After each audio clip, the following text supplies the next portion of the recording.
Strider. Strider, तीन तरह के स्ट्राइडर हमें देखने को मिलते हैं, इंस्पायरेटरी, एक्सपायरेटरी और बाईफेजिक।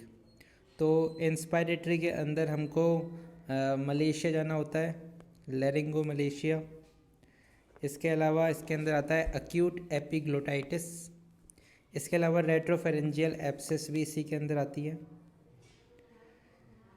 वहीं बात करें हम एक्सपायरेटरी स्ट्राइडर की, तो इसके अंदर आता है ट्रेकियल स्टेनोसिस।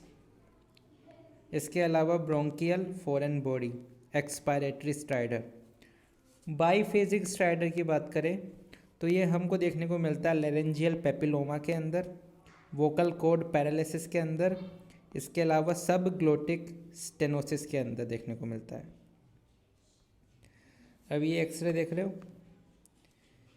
ये शो कर रहा है स्टीपल साइन, इसे कहते हैं हम स्टीपल साइन, जो कि देखने को मिलता है क्रूप के अंदर।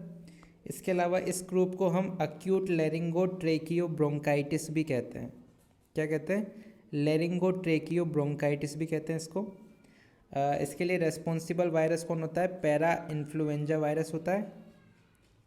और एक्सरे फाइंडिंग जो होती है वो स्टीपल साइन होती है ड्यू टू सब ग्लोटिक नैरोविंग।